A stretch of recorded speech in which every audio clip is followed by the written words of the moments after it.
জামাতের সিস্টেমটা হযরত ওমর রাদিয়াল্লাহু তাআলা আনহু থেকে চালু হয়েছে।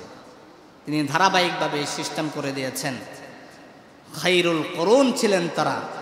রাসূল সাল্লাল্লাহু আলাইহি ওয়াসাল্লাম বলেন, শরীয়তে ইসলামের কোনো বিধান যদি সরাসরি কোরআন থেকে না পাও, সমাধান না পাও, তাহলে আমি রাসূলের হাদিস দেখো। হাদিসে যদি স্পষ্ট সমাধান না থাকে, তাহলে আমার সাহাবীদের কাজ দেখো। সাহাবীদের কাজের মধ্যে ইনশাআল্লাহ অবশ্যই এটার সমাধান পেয়ে যাবে। তো আমরা ইসলাম বুঝলাম না, আমরা ইসলাম ভালো বুঝি, হযরত ওমর কি বুঝেন না? ওমর সমাধান দিয়ে গেছেন। আলহামদুলিল্লাহ, হযরতে ইমাম আবু হানিফা রাহমাতুল্লাহি আলাইহি মাযহাব সহ, ইমাম হাম্বলি মাযহাব সহ সমস্ত মাযহাবের ইমাম 20 রাকাতের মধ্যে একমত। সুবহানাল্লাহ। 20 রাকাতের মধ্যে 8 রাকাত আছে, 12 রাকাত আছে, কিন্তু 8 রাকাতের মধ্যে 12 রাকাতও নাই, 20 রাকাতও নাই। ঠিক কিনা বলেন? যেহেতু এটা আমরা সুন্নত হিসাবে পালন করি, সুতরাং করলে সওয়াব আছে, না করলে আবার গুনাহ আছে। ঠিক কিনা বলেন? এই জন্য 8 রাকাত পরে পিছন থেকে দৌড় দিবেন, নাকি 20 রাকাত পড়বেন? 20 রাকাত পড়বেন তো ইনশাআল্লাহ। আল্লাহ তাআলা আমাদেরকে তৌফিক দান করুন, সকলে বলে আমিন। প্রিয় হাজরিন, এই সুযোগটা কেউ হাতছাড়া করব না। আর রমজান মাস আসছে, সমস্ত কবরবাসীদের কবরের আযাব আল্লাহ তাআলা মাফ করে দিয়েছেন। সুবহানাল্লাহ। যেহেতু জাহান্নামের দরজায় তালা লাগানো, সুতরাং কবরে আযাব হবে এটা প্রশ্নই আসে না। এই 1 মাসের জন্য সমস্ত কবরবাসীদেরকে ছুটি দেওয়া হয়। কি দেওয়া হয়? ছুটি দেওয়া হয়। যাও, তোমরা তোমাদের আত্মীয় স্বজনদের কাছে যাও, তাদের কাছ থেকে কিছু নিয়ে আসো, নেক আমল নিয়ে আসো। ঈদের দিনে আল্লাহ তাআলার কাছে পেশ করে ওই দিন অনেকের কপাল ভালো থাকে, যাদের পক্ষে ইসালে সওয়াব করার লোক থাকে, যাদের পক্ষে কোরআন তেলাওয়াত করে তাদের হিস্সা পাঠানোর লোক থাকে, যাদের পক্ষে নফল নামাজ পড়ে তাদের জন্য হাদিয়া প্রেরণ করার লোক থাকে। তারা হাসতে হাসতে আল্লাহ তাআলার কাছে গিয়ে পেশ করে, আল্লাহ, আমার সন্তান কোরআন তেলাওয়াত করে আমার জন্য হাদিয়া প্রেরণ করেছে, আমার সন্তান সদকা করে আমার জন্য হাদিয়া প্রেরণ করেছে, এই উসিলায় আপনি ক্ষমা করে দেন। আবার অনেক কপাল পুরা এমন মাইয়াত থাকে যারা আল্লাহ তাআলার কাছে কান্না করতে গিয়া বলে, ও আল্লাহ, আমার পক্ষে হাদিয়া প্রেরণ করবার মতো কেউ নাই, আমার পক্ষে দোয়া করবার মতো কেউ নাই, ও আল্লাহ, এই সমস্ত আরজিগুলো করতে থাকে। সুতরাং এই রমজানুল মুবারকে জীবন্ত মানুষগুলোর প্রত্যেকটা মুহূর্ত, প্রত্যেকটা সেকেন্ড আমলের উপর থাকতে হবে, এবং যাদের আত্মীয় স্বজন মা বাবা মারা গেছে তাদের জন্য দোয়া করতে হবে, নফল ইবাদত করতে হবে, কোরআন তেলাওয়াত করতে হবে, সাদাকা করতে হবে, করে করে তাদের জন্য দোয়া করতে হবে। পারবো তো ইনশাআল্লাহ? আল্লাহ সকলকেই তৌফিক দান করুন, সকলে বলে আমিন। রমজান মাস আসার আগেই সমস্ত হাজতগুলো, জাগতিক সমস্ত ব্যস্ততা থেকে নিজেদেরকে হেফাজত করবেন, বিরত রাখবেন। যাকাত থাকলে হিসাব করে করে গরিবদেরকে আগেই দিয়ে দিবেন।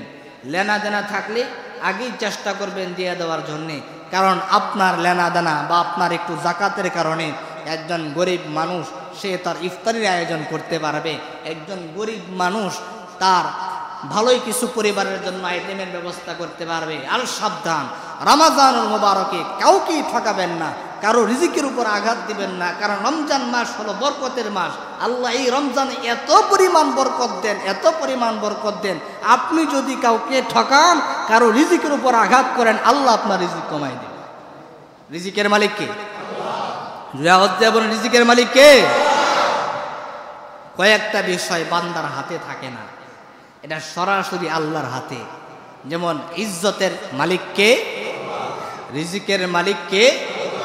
এই দুইটা জিনিস আপনি চাইলেন যে একজনকে বেইজ্জতি করবেন, পারবেন? কে মালিক? এই চাবি কার হাতে?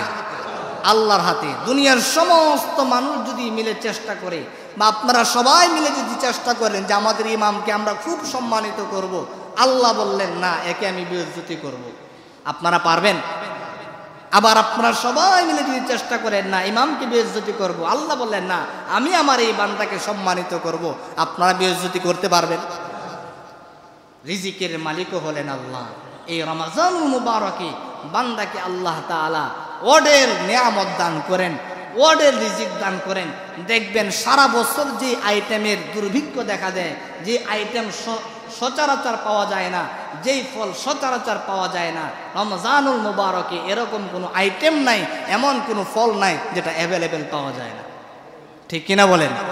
এই জন্য রমজানে কাউকে না ঠকানো, কারো রিজিকে হস্তক্ষেপ না করা, পারলে নিজে কম খেয়ে অন্য ভাইকে রিজিকের ব্যবস্থা করে দেওয়া, নিজে একটু কম লাভ করে অন্য একজন রোজাদারদেরকে ইফতারির ব্যবস্থা করে দেওয়া।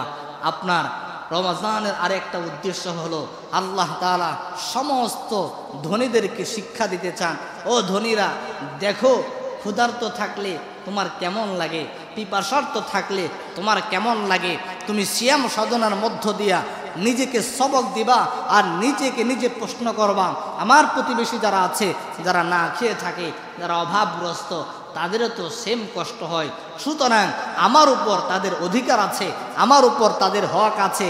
আমাকে যেহেতু আল্লাহ তাআলা টাকা পয়সা দান করেছেন, আমার যেহেতু সিয়াম সাধনা করলে না খেয়ে থাকলে কষ্ট হয়, তাদেরও তো কষ্ট হয়, সুতরাং আমার এখান থেকে, আমার এখানে তাদের যে হক আছে, তাদের হকগুলো সুন্দর করে হিসাব করে করে তাদেরকে বুঝিয়ে দেওয়া উচিত। ঠিক কিনা বলেন? এই জন্য আমরা আমাদের প্রতিবেশীদের খেয়াল রাখবো। নিজেদের জাকাত ফরজ হলে হিসাব করে করে একটি টাকাও খাবেন না। মনে রাখবেন এই টাকাটা আপনার না, আপনি খেতে পারবেন না, 100% গ্যারেন্টি। আপনি যদি মনে করেন আপনার উপর 1 লক্ষ টাকা জাকাত হয়েছে আর আপনি এই টাকাটা মেরে দিবেন, 40,000 টাকার জাকাতের কাপড় দিয়ে মনে করবেন জাকাত আদায় হয়ে গেছে, আপনার জাকাত আদায় হয় নাই, বাকি 60,000 টাকা দিয়ে আপনি খেয়ে ফেললেন। এটা খাইবেন তো ডায়াবেটিস হবে আর বিভিন্ন ধরনের রোগ হবে, আপনি খাইতে পারবেন না। এই 60,000-এর কারণে আরো 6 লাখ টাকা খরচ হবে। কোনো সন্দেহ আছে? আর এটা আপনার টাকা না, তো আপনি খাবেন কি করে? এর আল্লাহ আপনার উপর অধিকার দিয়েছেন, আপনার মধ্য দিয়ে উপার্জন করাইছেন। যার রিজিক নাই, আপনার প্রতিবেশী, যার টাকা পয়সা নাই, তার আপনার উপর হক আছে।